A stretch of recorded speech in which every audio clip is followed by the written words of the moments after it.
원하노라. 아멘. 이 디모데전서, 디모데후서는 목회서신이라고 합니다. 그러니까 에베소 교회에서 목회하고 있는 디모데에게 이제 목회적인 코칭을 하는 서신입니다. 그래서 목회를 어떻게 해야 되는지, 교회를 어떻게 이끌어야 되는지, 교회 안에서 어떻게 질서를 잡아가야 하는지에 대해서 목회적으로 도움을 주고자 이 서신을 쓴 겁니다. 목회를 함에 있어서 가장 중요한 게 뭘까요? 뭐 해봤어야. 목회를 할 때 가장 중요한 게 혹자는 설교다. 무시할 수 없는 부분입니다. 신방이다. 상담이다. 성경 공부 인도하는 거다. 행정이다. 다 좋습니다. 사도들은 뭐라고 했을까요? 사도들은 목회를 할 때 가장 중요한 걸 뭐로 잡았을까요? 자, 사도행전 6장 4절입니다. 시작. 우리는 기도하는 것과 말씀 전하는 것을 전무하리라 하니. 전무한단 말이 무슨 말이에요? 딴 거 안 하고 요것만 하겠다는 이야기입니다. 가장 중요한 거라는 얘기죠. 무엇과 무엇? 기도와 말씀. 자, 뭐가 더 앞서죠? 설교하는 거 무시할 수 없습니다. 근데 그보다 앞선 게 기도입니다. 기도. 오늘 본문에도 보니까 1절에 바울이 디모데에게 기도해라 이 얘기를 합니다. 기도. 자, 1절 읽겠습니다. 시작. 그러므로 내가 첫째로 권하노니 모든 사람을 위하여 간구와 기도와 도구와 감사를. 첫째니까 둘째 있나요? 본문에? 둘째로, 셋째로 없습니다. 여기서 첫째로 권한다는 말은 순서상의 첫째라는 얘기가 아니라 가장 우선한다는 이야기입니다. 내가 최우선적으로 너를 권하는데 기도해라 라고 말하는 것입니다. 뭐 여러 가지 종류가 나와요. 간구, 기도, 도구, 감사 다 기도입니다. 특별히 우리 눈에 띄는 게 이 도구라는 단어입니다. 도구. 이게 중보기도를 말합니다. 다른 사람을 위하여 하는 기도. 그걸 중보기도, 도구. 이 중보기도를 기도의 꽃이라 그래요. 기도 중에 가장 아름다운 기도, 중보기도입니다. 저는 특별히 오늘 말씀을 준비할 때 제 마음속에 이렇게 담고 제가 준비했던 대상이 있습니다. 매주 화요일이면 유아실에서 혹은 이곳 본당에서 모여서 화요일날 저녁마다 기도하시는 중보기도 팀들이 있습니다. 이분들이 제 마음속에 있었어요. 그래서 마치 그분들에게 주시는 메시지인 것처럼 오늘 말씀을 준비했습니다. 또 매주 토요일날 새벽이면 선생님들이 다 나와서 기도합니다. 목자, 목녀들도 나와서 기도합니다. 또 예배 때, 이 오후 예배 때는 모르겠어요. 주일 2부 때는 중보기도 팀들이 4층에서 풀 가동합니다. 그래서 1부를 위해서 기도할 때 4층에서 기도하고 2부를 위해서 예배할 때 4층에서 계속 기도합니다. 권사님들이 계속 기도하십니다.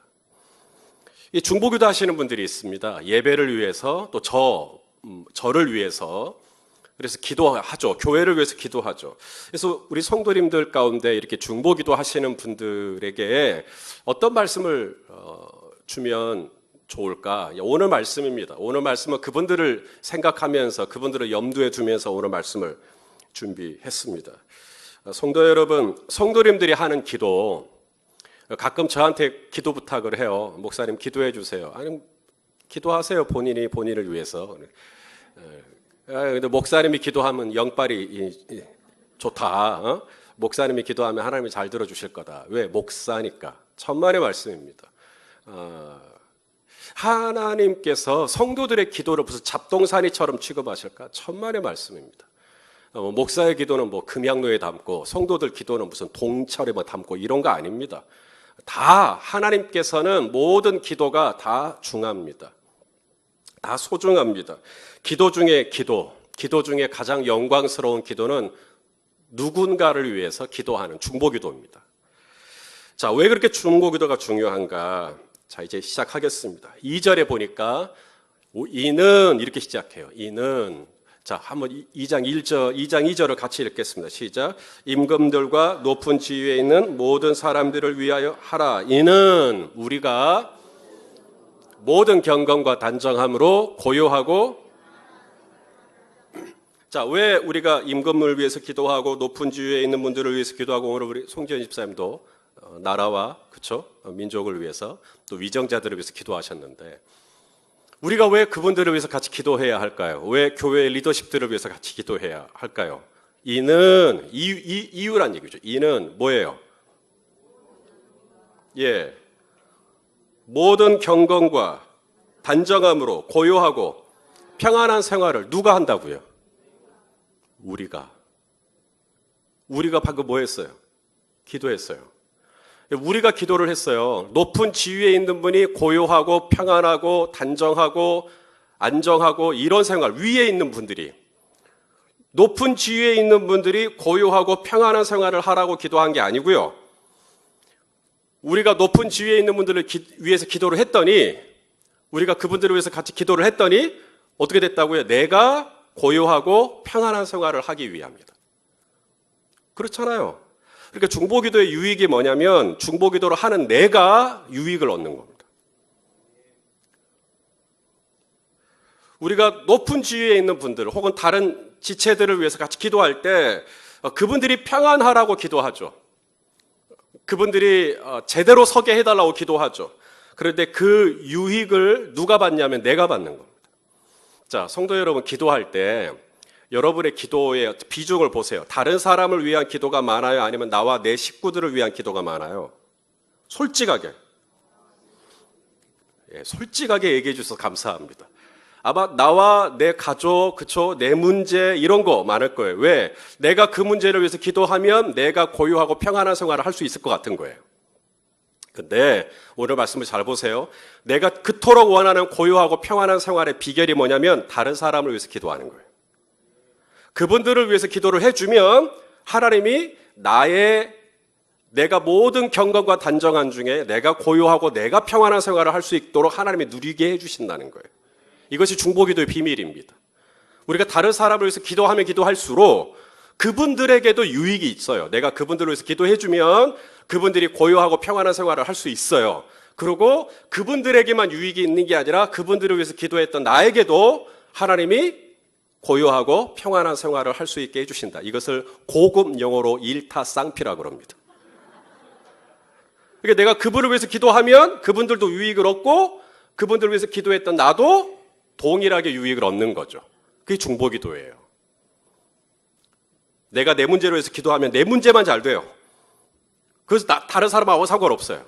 그런데 내가 집사님을 위해서, 권사님을 위해서, 다른 목장원을 위해서 막 기도해주면 그것이 나에게도 엄청난 은혜와 혜택과 은혜들이, 축복들이 흘러온다. 이것이 중보기도의 비밀입니다. 자, 중보기도의 또 다른 유익을 나누겠습니다. 첫째 유익은 바로 내가 고요하고 평안한 생활을 할 수 있도록 해주신다는 거고요. 두 번째 유익은 하나님이 기뻐하셔요, 그걸. 하나님이 그걸 기뻐하셔요.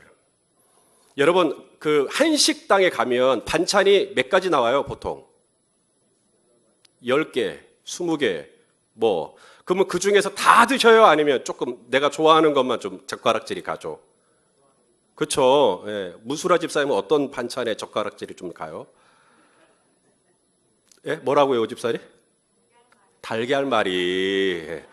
달걀말이 안 나오면 그 식당 안 가시는 거죠? 하나님이 젓가락질이 갑니다. 다 기도를 들으시지만 하나님이 유독 마음이 들어가는 젓가락질인데 그게 바로 중보기도라는 거예요. 오늘 본문의 3절 말씀이 그 말씀입니다. 3절 같이 시작합니다. 시작. 이것이 중보기도 하는 것이 우리 구주 하나님 앞에 선하고 받으실 만한 것이다. 하나님이 그걸 기뻐하셔요. 중보기도를 하면 이것이 하나님께서 젓가락질을 조금 더 갑니다. 왜냐하면 중보기도이기 때문에. 나를 위한 기도가 아니라 이타적인 기도입니다. 다른 사람을 위한 기도입니다. 그래서 하나님의 눈이 동그랗게 떠집니다. 너를 위해서도 기도할 게 많을 텐데 다른 사람을 위해서 기도하네. 하나님의 그 기도에 귀를 기울이십니다. 왜 그렇게 하나님은 중보기도를 기뻐하실까? 자, 중보기도의 영광이 있습니다. 첫째는 중보기도를 통해 하나님이 어떤 일들을 하시냐면 잃어버린 영혼, 죽어가는 영혼을 구원하는 일에 이 중보기도를 쓰십니다. 이 중보기도를 하면 영혼이 바뀌는, 영혼이 뒤집어지는, 영혼이 새로워지는, 영혼이 거듭나는 이런 구원의 역사, 거기에 중보기도가 있어요. 여러분의 부모님을 위해서 기도하면 부모님이 회심합니다. 여러분이 자녀들을 위해서 기도하면 자녀들이 회심을 합니다. 여러분의 배우자를 위해서 기도하면 하나님이 배우자가 회심할 수 있도록 도와주실 줄로 믿습니다. 영혼을 구원받게 하는 능력, 하나님은 그런 은혜를 주신다는 거예요. 4절을 볼까요? 하나님이 어떤 분이신지. 하나님은 이렇게 시작하죠. 시작. 하나님은 모든 사람, 여기에는 내 부모도 내 형제도 내 배우자 다 들어갑니다. 모든 사람이 구원을 받으며 진리를 아는 데 이르기를 원하시느니라. 그러니까 기도하라는 거예요. 기도하면 하나님은 모든 사람이 다 구원받기를 원하시기 때문에 나의 기도를 쓰셔서 구원에 이르게 한다. 그 대표적인 샘플이 누구냐면 사도 바울입니다. 그래서 오늘 바울이 이야기를 해요. 7절에 이를 위하여 내가 전파하는 자와 뭐라 그래요? 사도로 세우심을 입은 것은 이를 위하여. 여러분, 바울이 전에는 어떤 사람이었어요? 교회를 핍박하고 폭행하고 비방하고, 맞습니까? 전에는 그런 사람이었어요. 그런데 바울이 회심을 했어요. 바울이 뒤집어졌어요. 이를 위하여 내가 전파하는 자와 사도가 됐다. 내가 전파하는 자와 사도가 될 수 있었던 이유가 뭐냐? 바울이 이야기하는 게 뭐예요? 기도. 누군가가 나를 위해서 기도해 줬다. 내가 그냥 우연히 다메섹으로 가다가 빛을 만난 게 아니라 얼마나 많은 당시에 이 초대교회 성도들이 나를 위해서 기도해 줬겠는가. 그 기도가 오늘 나를 구원받게 했다. 그 기도가 박해자요, 폭행자요, 비방자였던 나를 전파하는 자와 사도가 되게 했다. 그러므로 디모데야, 너도 기도해라. 네가 기도하면 하나님은 모든 사람이 다 진리를 알고 구원에 이르기를 원하시기 때문에 너의 이 기도를 하나님 받으셔서 구원에 이르는 열매에 이르게 하실 것이다. 이 중보기도를 하나님이 기뻐하시는 이유입니다. 하나님은 지금도 모든 사람을 구원하기를 원하셔요. 그런데 이 하나님의 이 구원의 열정, 이것을 도와줄 게 필요해요. 그게 바로 기도입니다. 중보기도를 하면 하나님이 그 기도를 들으셔서 하나님이 역사하신다는 거예요. 그걸 바울이 이야기하고 있는 겁니다. 중보기도가 왜 그렇게 하나님이 기뻐하시는가? 또 하나의 이유가 있습니다. 중보기도는 가장 예수님 닮은 행위입니다. 가장 예수님 닮은 행위. 예수님을 닮기를 원하십니까? 우리 성도님들도? 예수님 닮는다는 게 뭔가 우리도 물 위를 좀 걸을까요?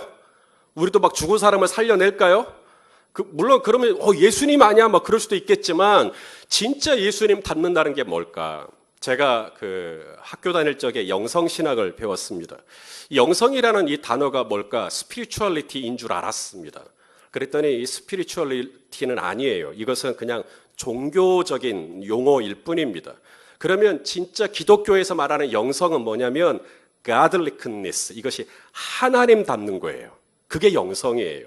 그래서 영성 중에 영성은 예수님의 능력을 담는 것도 아니고 예수님의 버릇을 담는 것은 아니며 예수님의 걸음걸이, 예수님의 목소리를 담는 게 아닙니다. 영성 중에 영성은 뭐냐면 예수님의 성품을 닮아가는 거예요. 그래서 그분을 볼수록, 영성이 있다는 그분을 볼수록 그분이 막 안수하며 막 병자가 낫고 그분이 막 무슨 하나님의 음성을 들었네, 환상을 봤네, 이것이 예수님 닮은 영성이 아니고요. 영성 중에 영성은 방언도 아닙니다. 예언도 아닙니다. 영성 중에 영성은 그분을 보면 누가 생각나야 돼요? 예수님이 생각나요. 그게 영성입니다. 여러분 참 영성 있다. 왜요? 그분의 능력이 아니라 그분을 보면 꼭 예수님 같아요. 그게 영성입니다. 자, 그럼 중보기도가 왜 그러는가? 오늘 본문에 예수님에 대한 소개를 하십니다. 자, 예수님이 어떤 분이신가? 자, 5절 말씀입니다. 시작. 하나님은 한 분이시요 하나님과 사람 사이에 중보자도 한 분이시요 곧 사람이신. 우리가 왜 중보기도를 해야 되냐면 예수님이 중보자라는 거예요. 그러니까 우리가 중보기도를 하면 예수님이 생각나는 거예요. 예수님이 중보자니까. 자, 그 다음 6절도 있나요? 6절도 같이 읽겠습니다. 시작. 그가 모든 사람을 위하여 자기를 대속물로 주셨으니 기약에 이르러 주신 증거니라. 아멘.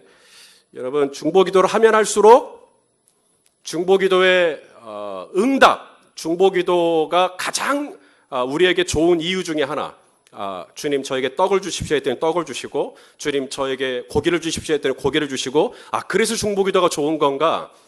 여러분, 중보기도가 좋은 이유는 중보기도를 하면 할수록 내가 예수님을 닮아가기 때문에 그렇습니다.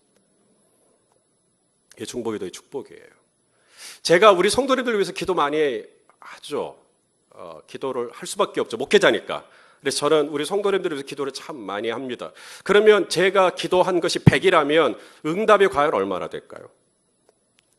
중보기도를 자꾸 응답의 숫자로 우리 조지 뮬러가 몇만 번? 5만 번. 그러니까 자꾸 기죽어요. 우와, 누구는 5만 번이래. 그렇게 되면 저는 이제 목회 못합니다. 왜냐하면 조지 뮬러는 5만 번이 나는 5만 번이 아니라 뭐 500번도 응답이 되지 못한 것 같으니까요. 그럼 나는 이제 완전히 짜부라지는 것입니다. 여러분, 중보기도의 축복을 응답으로 자꾸 가져가시면 안 됩니다. 응답으로 가지고 가면 우리는 계속 열등감에 빠집니다. 기도할 맛이 안 납니다. 여러분, 하나님께서 우리에게 기도해라. 예수님이 우리에게 설교하는 법을 안 가르쳐 주셨어도 기도하는 법은 가르쳐 주셨어요. 맞아요?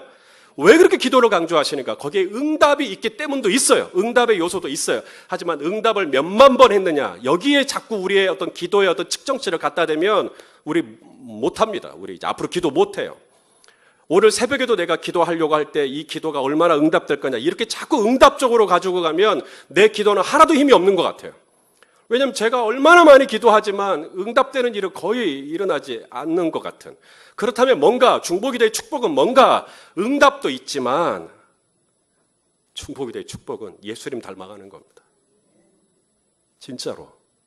중보기도를 통해서 누가 변하냐고요? 제가 변합니다.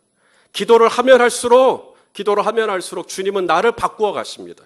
나는 그분 변화시켜 달라고 막 기도하는데 하나님은 그 기도를 거꾸로 쓰셔서 나를 바꾸십니다. 나를 새롭게 하십니다.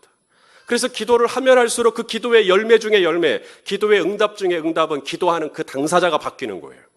점점 새로워집니다. 그래서 기도를 안 할 수가 없는 거예요. 응답이 있기 때문에도 하지만 응답이 설령 없어도 내가 진짜 바라고 하나님이 기뻐하시는 응답은 바로 나를, 내 속사람을 새롭게 해서 예수님 좀 닮아가게 하는 겁니다.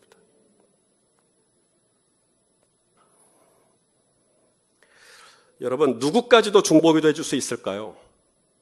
나에게 잘한 사람, 좀 마음이 좀 끌리는 사람들을 위해서 중보기도 하는 건 누구나 다 합니다. 성경은 우리에게 누구까지도 기도를 하라고 말하냐면 왼수들까지도 기도하라고 말합니다. 맞아요?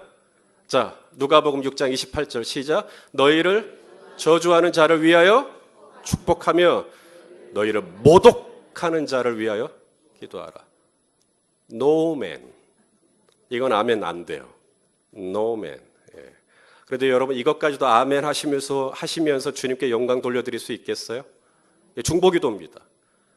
내 마음을 너무너무 힘들게 하는 그분들을 위해서도 기도하는 거예요.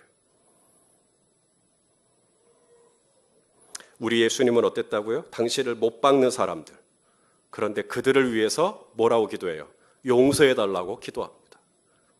그래서 중보기도는 예수님 닮은 기도예요. 중보기도를 하면 할수록 주님은 나를 점점 예수님 닮게 하십니다. 그래서 기도를 많이 하신 분들, 그분들에게서 우리는 예수님의 향기를 맡아요. 여러분, 중보기도는 성도의 옵션이 아닙니다. 해도 되고 안 해도 되는 게 아닙니다. 성도라면 하나님을 아빠, 아버지라 부르는 자녀의 권세가 가지고 있다면 중보기도는 의무요, 특권입니다. 오늘 1절을 보시면 바울이 디모데에게 기도를 하라고 권유하나요? 명령하나요? 명령합니다. 기도는 명령이에요. 기도는 선택할 수가 없습니다. 오늘 본문에도 특별히 누구에게 기도를 하라고 말씀하시냐면 8절을 보니까 누구에게 기도하라 그래요? 남자분들. 맞습니까? 예. 왜 우리 형제들 대답이 없어요? 누구에게 기도하라 그래요, 하나님이? 남자들. 자, 우리 8절 말씀만 우리 형제들 같이 읽겠습니다. 8절 시작. 그러므로 각 처에서 남자들이 분노와 다툼이 없이 거룩한 소리를 들어 기도하기를 원하노라. 바로 이 말씀 하나 때문에 우리 남선교회 조찬 기도회가 생긴 겁니다. 여성들에게 기도하라는 말이 없네요. 그래서 여성 조찬 기도회가 없어요. 왜 자매들에게는 기도하라는 말을 안 했을까? 그냥 하니까. 남자들 잘 안 하거든요. 얼마나 안 하면 하나님이 남자들은 좀 하라고 그랬을까? 여러분, 기도는 누구나 다 해야 합니다. 특별히 성경은 남성들에게 기도하라고 그래요. 기도를 할 때 어떻게 기도하라고요? 손을 들어서. 여러분, 손을 드는 행위가 뭐죠? 모세가 손을 드니까 어떻게 됐습니까? 이스라엘이 이기죠. 모세가 손을 내리면 아말렉이 이기죠. 그래서 남자들이 손을 드는 행위는 굉장히 영적으로 볼 때 아주 이건 진지한 겁니다. 이건 권위가 있어요. 남성들이 손을 들 때. 남성들이 손을 들고 기도할 때 권위가 있어요.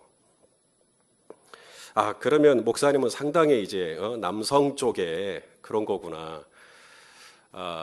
여러분, 남자들에게 기도하라 그랬거든요. 이것은 성적으로 남자 화장실을 쓰는 남성들에게 기도하라는 명령이기도 하겠지만, 당시의 초대교회의 모든 리더십은 다 남자들입니다. 그런 문화적인 배경을 깔고 간다면, 지금 남자들에게 다 기도하라고 했어요. 이건 뭔 말이냐면 그 교회의 모든 리더십들은 기도하라는 얘기예요. 그런 뜻입니다. 여전도의 회장이 됐든, 그렇죠? 권사의 회장이 됐든 각 자치회 리더들이라면 남자들이라는 말은 그 말이에요. 모든 단체 안에 공동체 안에 리더십들. 그래서 토요일이면 목자 목녀들이 기도하는 겁니다. 선생님들이 기도하는 겁니다. 저는 우리 항조직들도 기도했으면 좋겠습니다. 기도하시겠지만 다 나오셔서 할 수만 있다면 교회 리더십들이 서로 모여서 거룩한 손을 두고 기도할 때 여러분, 이 공동체 안에 얼마나 멋진 일들이 일어날 수 있을 것인가. 여러분, 이 중보기도의 유익과 축복을 누리는 저희 교회 공동체가 될 수 있기를 예수님의 이름으로 축원합니다. 끝. 자, 이제 기도를